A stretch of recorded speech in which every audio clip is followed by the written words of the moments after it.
Hi everyone, my name is Shelly. Welcome to Higher Conscious Thinker. You can find more information and resources at www.higherconsciousthinker.com. In this episode, I would like to discuss human history in the before Common Era. Now, we're going to go over a brief history. There's a lot more than history about what I'm going to say. I'm just going through the highlights of history, important ages, what they're known for, and how it relates to us today, basically. So, starting out with the Paleolithic Age, the Old Stone Age. And this is from about 2,500,000 years ago to about 11 to 10,000 BCE, before Common Era. And here in this age, you have humans that were hunter-gatherers. They consisted of small bands of about 20 to 30 nomadic tribes or groups, and they would follow animal migrations and vegetation cycles and they were really good about looking at the stars for navigation, the seasons, the cycle of the seasons. They were very in tune with nature, and they were very animistic mindsets, meaning they believed in life everywhere and in everything, in observation. They weren't really religious in the sense that we understand religious as today. They didn't have polytheistic or monotheistic ideas. It was more, there's life in everything. In this flow of stream, there's life. In the wind that's blowing the trees, there's life. In every little thing that there was life. So there was evidence that these people during this time had made harpoons, fish hooks, spears, as well as bow and arrows to hunt with, to fish, and to get their sustenance. And tools formed in this era, they were used through chipping techniques. So you have softer tools that were used through chipping techniques. And that's very important because what's going to distinguish the Neolithic Revolution from the Paleolithic Age is the tools and the kind of tools that they use. Also, with their shelters, what they use for shelters, they would hide out in caves. They would seek shelter in caves. Also, they would create these simple wood structures and made out of wood poles and animal skins. And they also had art, arts in the cave paintings, for example. Now, they painted animals, they painted people, but they also, what's intriguing about them is they painted animals that they did not hunt, which shows an appreciation for life. They had observation of these things and they're painting them, so it shows through the art that they had an appreciation. And once again, they had animistic life mindsets. They believed life was everywhere and in everything, and this was through observation. So moving on from the Paleolithic Age to the Neolithic Revolution. Now, Neolithic Revolution, also known as the New Stone Age, and this exists from about 11 to 10,000 BCE to about 4,000 BCE. And this is once again based on weather patterns. So about 10,000, you see the end of the last ice age. You have new stone axes, tools formed by grinding rather than chipping away. So you have a solid, more viable tool available. Also, you had the domestication of animals, the development of agriculture. Now, there's still hunter and gatherer societies, but you slowly see this transition to where stabilized societies are being created, and hunter and gatherers would go to these societies, do their trade, and then continue on with their lives. But these stabilized societies began to form, and many tribes would sell and trade. And some people decided to stay, some people decided to leave. Depending on the lifestyle that they would seek and that would want, and to their abilities. So, known Neolithic societies include China. They had crop cultivation near the Yellow River during this time, the early times during the Yangshao and Longsheng. Also, a timeline of known civilizations, Jericho. And Jericho is one of the oldest continuous civilizations that started with hunter and gatherers and continued to be a well-known trading hub since around 9,000 BCE. So these hunter and gatherers would go there to trade, and they would already be set up. There would already be a stabilized civilization made of around 2,000 to 3,000 people.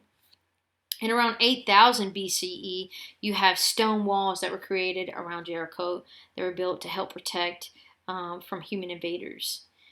So, a little bit later around this time, about 7,500 to 5,700 BCE, you have Paleolithic, which lasted around 1,800 years, and it consisted of 32 acres enclosed. They had mud brick houses, close to one another with a very few little streets. People would walk on top of the roofs and access their house from the rooftops rather than use doors as we know today. And they were made up of male-dominant societies, elevation of the male and masculinity due to the culture. And around 7,000 to 6,500 BCE, you see scattered farming villages right there in India and Pakistan, modern day India and Pakistan, known as the Indus River Valley civilizations. And we'll talk more a little bit about that a little bit later. But here you see multiple farming villages that start to develop around that area. And about 5,000 BCE, you see the cultivation of rice in Southeast Asia. Now, moving on back to around the Middle East, you see 4,300 to about 2,900 BCE, Uruk in summer, and you have Sumerians. They used mud bricks that they would shape by hand. They would bake them out in the sun for hardening, and then they would build their structures, their buildings, with these mud bricks. Interesting thing about the Sumerians is they produced wooden textiles. They had pottery, metalworks, also imported metals and timber. Their diet consisted of dried fish, barley, and wheat, which there's evidence that they traded that as well. And there were four major social groups. You had your elites, dependent commoners, free commoners, and slaves. Now, free commoners, that consisted of your farmers, your merchants, your fishers, scribes, craftspeople, etc.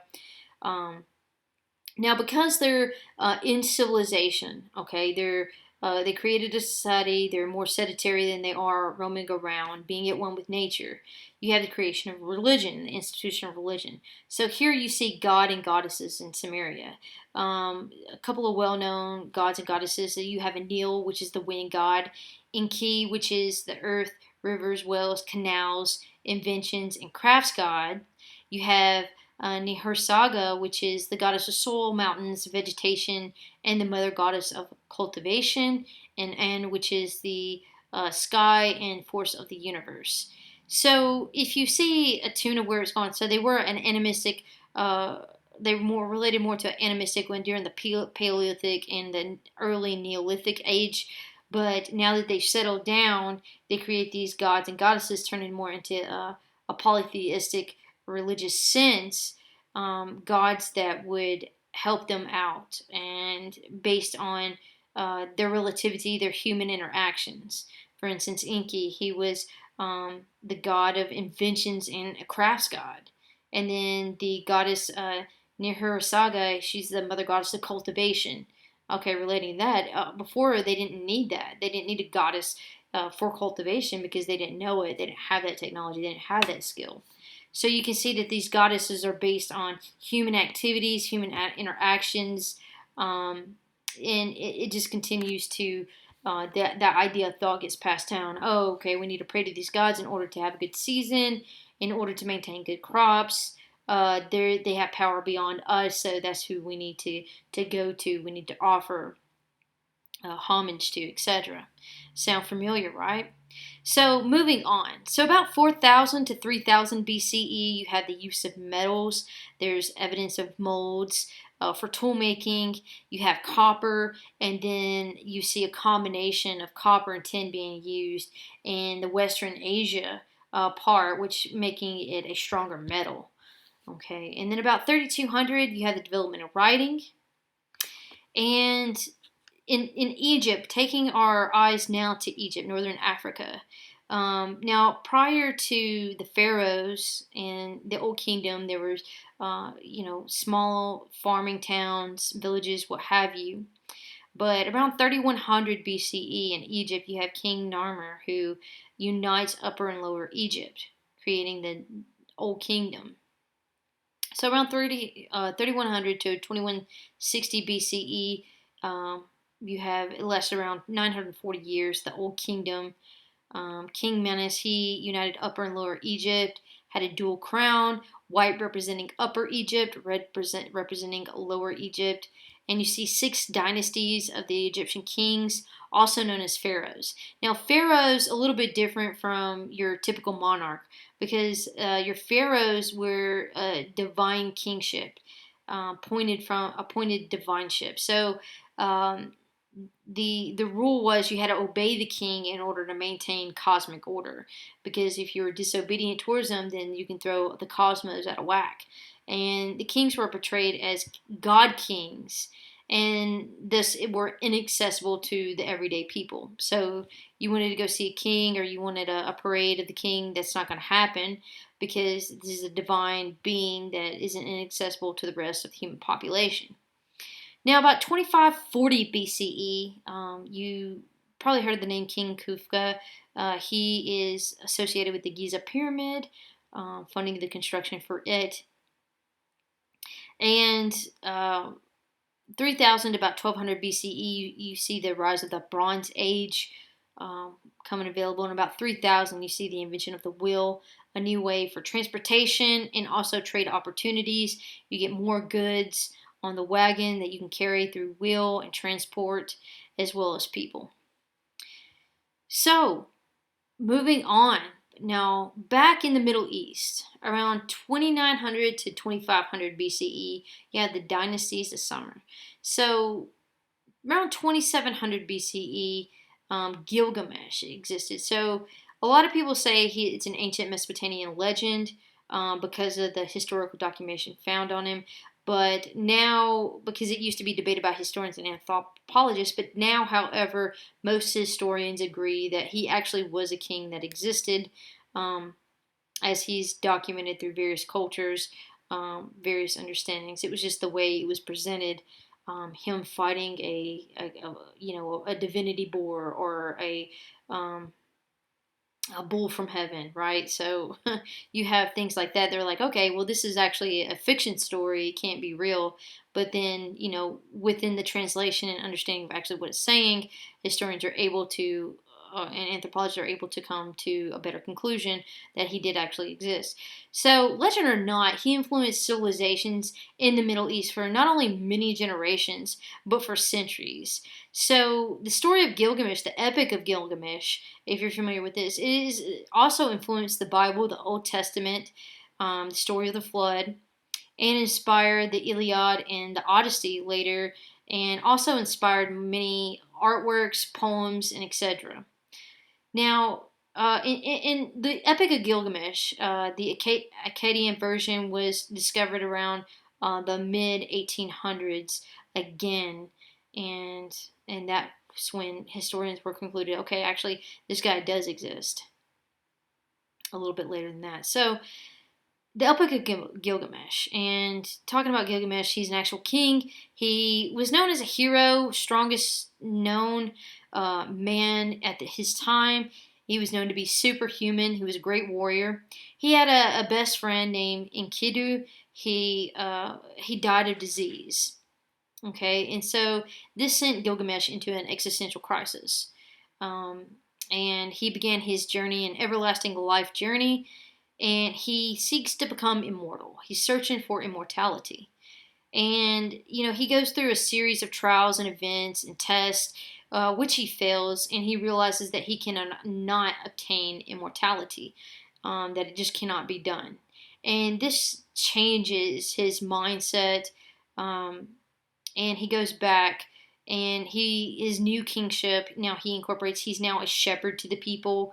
He's involved in public works. He's funding public works and welfare, more concentrated on the welfare of his people versus, ideas like seeking immortality, becoming the strongest, becoming the best, etc. So you can see here definitely a change in mindset. So going back, as we mentioned earlier, around 6000 BCE, you had the Indus River Valley civilizations that are occurring. It's occurring in small villages. Now, by 2600 to about 1900 BCE, you had the Harappan civilization. I do apologize about my pronunciations. I know they're not that great. And once again, the earliest roots speculate about 6000 BCE that eventually derived into this civilization. And the thing about the Harappan civilization, it was a well-planned city. They were very skilled mathematically. They had houses, they had wells in their houses, they had separate bathing areas, which was very advanced for their time, considering. And they also had drainage systems and water supplies. So they knew how to irrigate and drain water. So think about sewer systems, water lines, and etc. So they developed a very accurate system of standardized measurements and weights. Um, they're also known for the type of seals, the pottery, their sculptures, as well as their terracotta. So, what happened to their civilization is being so advanced and so great? And most scientists and anthropologists conclude that it was indeed climate change that changed, whether it was a flood or the drying up of the river. Um, Either way, it caused the people to leave. They weren't able to survive anymore and migrate off. Because once again, these people are known as they use the drainage system, so they use the access to water. So, moving on back to the Middle East. Now, back to the Middle East, another very important person arises about 2350 BCE. You have Sargon of Akkad. So, he starts out as the king of Kish, who conquered the Mesopotamian city states to establish an empire, and he ruled over all of Mesopotamia. So, funny thing about him is the legend is that he was born from a priestess who bore him in secret, and then she put him in a basket and then floated him down a river, and then he was rescued and raised, eventually becoming a king. Sound familiar, right? The story of Moses.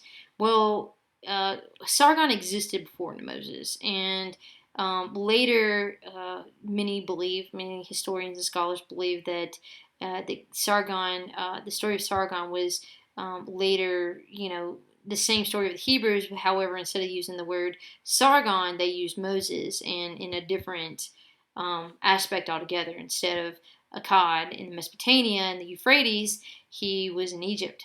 Okay, so about 2100 to 2000 BCE, you have the ziggurat in Ur, where you have priests who served deities. So now you have a whole religious institution with hierarchy and jobs for people to strictly their whole entire lives they're serving deities of a polytheistic religion. So in about 2055 to 1650, going back to Egypt, okay, now you have the old king, which, tend to fade it out and upheaval and what have you. Now, 2055 to 1650, you had the Middle Kingdom who arose. It lasted about 405 years. In this period, you see new stabilization. You have the expansion of in trade in Egypt. Now, going back once again to about this time as well, 2000 to 1500 BCE, you have in the Indus River in India to the Himalayas, civilizations arose, as well as the Yellow River civilizations in China began to rise, all in the same time that you had the Middle Kingdom, Egypt, coming together. So about 2000 to 1450, looking south of Greece, modern day Greece, you have the Mayan civilization, okay, and the island of Crete. This lasted for about 400 years. They had a palace known as Knossos, and these were not Greek peoples. And there was a sudden catastrophic event that destroyed the civilization. Now, this civilization, what's so important about it is there was advanced artwork, advanced sculptures, advanced just an amazing as they started digging up things on the island of Crete that they had during this time.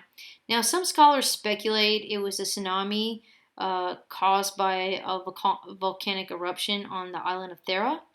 And some scholars speculate it was invasion and pillage weakened Crete by societies of mainland Greeks known as the Mycenaeans, who wreaked havoc and started stealing things and destroying things and pillaring and plundering, which drove them away. They're still speculating, still in debate. So, going to around Asia Minor in modern day Turkey, about 1800 to 1200 BCE, you have the Hittite Empire. This lasted for about 400 years. They are Indo-Europeans who moved into Asia Minor and Anatolia, which is modern day Turkey. They're descendants of the Hurrian people, the first Indo-Europeans to use iron, which gave them a huge advantage. Advantage because iron was stronger than the weapons that were available. It was cheaper to make, and iron was more available than the other metals that existed at that time. So they became the great powers of Western Asia. Um, and they eventually fell apart. There's evidence of repeated attacks uh, from about 1200 BCE from what's known as the Sea Peoples. Now, in history, it's funny because there's no other term for these people. They're just known as the Sea Peoples. Their origins still remain unknown. There's speculation on where these Sea Peoples came from, but now they just refer to them as Sea Peoples. And as well as the Kasha tribe from Anatolia, they started to close in on the Hittite Empire. So, what filled the power vacuum? So, you have the small kingdoms and city states that began to arise and fill the power vacuum. One of these is the Phoenicians, Syria and Canaan. You have improved ships and trade overseas. From the Phoenicians, chartered new routes over the Atlantic and Mediterranean, and they even established colonies, for example, Carthage, and south of the Phoenicians were the Israelites. Now, the Phoenicians are really important. They developed an alphabetical system that the Greeks would later adopt. Now, taking our eyes back to the Middle East, okay, around that area, you have 1792 through 1750 BCE, the reign of Hammurabi. And the reign of Hammurabi, you might be familiar with the Code of Hammurabi, which consisted of 282 laws that reveals their crimes, punishments, their regulated social integrations, and their sexual relations, their gender roles, and the values of human life. So a lot of anthropologists and historians are able to draw a lot from what life was like and the expectations and the understanding of human relevance in that time based on these laws and codes. And the interesting thing about this code system is a lot of these laws are incorporated into our laws today, all around the world, and also incorporated into religious law, being the Ten Commandments, for example, and what have you. So we learn a lot about these laws from the laws of each civilization of what they valued, what the order of society, how they rank things. Now, moving to Egypt again, focusing on Egypt. So we had the Middle Kingdom, right? And then about 650 to 1550 BCE, you have the people known as the Hyksos, which is Hyksos people. They invade Egypt, and they begin their 100-year occupation. Now, they were very good with their horse-drawn war chariots, which gave them an advantage. They had much higher technology than the Egyptians at the time. Now, the funny thing about them is the Hyksos people, they went into Egypt, they introduced their technology, their way of life to the Egyptians. And then the Egyptians, they incorporated their knowledge and eventually overthrew their foreign invaders with their own technology and sent them running for the hills. So about 1550 to 1075, you see the new kingdom of Egypt arise. And this lasted around 475 years. You have new wealth going on, new way of life. They've adapted a different way of life. So notable people from the new kingdom in Egypt, there's later you have Ramesses II, which if you're familiar with biblical texts, he's in there a lot, in history, etc. But prior to that, you have your queen, Hatshepsut. Like I said, I'm sorry about the pronunciation. I'm really bad at that. But she was one of the first women pharaohs that existed, and she reigned about 1503 to 1480 BCE. And then you have Imhotep, which he's very significant. He reigned 1363 to 1347. Now, what's interesting about him is he tried to promote monotheism. So you're coming from where everybody and the various cultures all around you are polytheistic, okay? The people in the Middle East, they're polytheistic. The people in Egypt, they're polytheistic. And he's trying to promote this idea of monotheism. And he wanted to promote the god, the Aten, the sun disk, and even changed his name to Akhenaten, and so to mimic the sun god. And he became non-popular, and I believe his grandmother or his mother hired his assassination. Now, 1570 BCE, you have looking over in China, you have the end of the Ji dynasty, originated date unknown, and this starts the beginning of the Shang dynasty, the dynasty of kings, about 1570 to 1045 BCE in China. Now, the Shang dynasty lasted for about 525 years. What's notable about the Shang dynasty, there's several things, but major things that we're going to talk about today are divination. Archaeologists found oracle bones and ox and the chicken bones and turtle shells where they would predict the futures, they would communicate, and this is the divinity that they found to understand their way of life and how they thought and how they related. And also, they were peoples of horse-drawn chariots. They had a sky god named Di, or Dai, and uh, they had the veneration of the ancestors, which means they were close to their ancestors, believed in ancestral worship. Now, taking it back over towards India, okay, you have around 1500 to 1200 BCE, the early history of the Aryan peoples who entered India, the arrival of the Aryans into Harappan society. You have the Bhagavad Gita, okay, which is part of a larger work called the Mahabharata. And the Bhagavad Gita is the early history of the Aryans that entered beyond the mountains of the north of the Khyber Pass.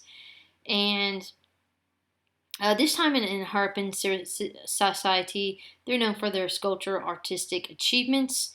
And scholars have pieced together sudden destruction of the society about 1500 BCE, finding skeletons posturing, running, and hiding, much like the Pompeii's volcanic eruption victims in 79 CE. So you see evidence of that. Now, with the Aryans, the arrival of the Aryans into Harappan society, you have a class system. They have a hierarchy division of society based highly on race. So with the Aryans, you have the lighter skin than the original inhabitants. The status, once again, is based on skin color, known as Varna. You have the Brahmins, which are a priestly class at the top of the social scale. Brahma, which is the supreme god of the Hindu religion. You have Kshatriya, which is the warrior class. That's their second class citizens. You have the Vaishya, which are the merchant class, third class citizens. And then you have Sudras, which refer to the indigenous population, the artisans, and the peasants who had limited rights in society. So you have foreign invaders come into the Indus River Valley, and they put this racial hierarchy in play, and at the bottom of the list are the actual indigenous population. But below them are what they consider the pariahs, the outcasts, the lowest level in society. These would consist of slaves, prisoners of war, ethnic minorities, and what they call untouchables. Now, moving back over to Greece, we talked about Crete, and just above Crete is Greece, modern Greece. And around 1600 to 1100 BCE, you have the Mycenaean civilization. This lasted about 500 years. You had their Greek peoples, part of the Indo-European family. A number of powerful monarchs that occurred during this time. You have warrior people who prided themselves on heroic deeds. That was their mindset. So during the Mycenaean civilization, which you see the Epic of Homer that it drives, and oral tradition passed down to the 8th century BCE. So once again, a lot of these traditions, they weren't written down. Now, the first things to go into writing were keeping inventory. So it would be mathematical inventory of certain things. And it was only later that they began to write history, stories. Basically, it all came down through oral tradition. And usually when something's passed down orally, the story changes in some way, some fashion. characters, their actions. You might delete some things, you might add some things. So here with the Epic of Homer, and with Mycenaean civilization, you have Agamemnon, the king of the Mycenaean, and he's known for sacking the city of Troy about 1250 BCE. And civilizations invaded by other Greek-speaking peoples from the north. They caused a little downfall there of the Mycenaean civilizations. Now, the last thing I want to talk about is Zoroaster and his important influence from 1500 to 1000 BCE, also known as Zarathustra. And this began in Central Asia. And the important thing about this is it's a dualistic religion, good versus evil. And you have Ahura Mazda, which is good. You have Angra Manu, which is evil. So for the first time, you have this dualistic version of good and evil. Now, the understanding ideology here, you have punishment in the other world as a consequence of disobedience. And if you're good, you have the reward of eternal bliss. So it kind of sounds familiar, right, with the modern ideologies and understanding of, for example, the Christian religion or Islam. If you're good, you go to heaven with eternal bliss, you get all these rewards. But if you disobey, you go to the underworld, you go to hell for punishment. So here's the first time that you're actually seeing, I think, says Zoroaster, this understanding of a dualistic religion, a good versus evil type that would later influence Christianity. So that ends the podcast for this session. In the next session, I plan on talking about picking up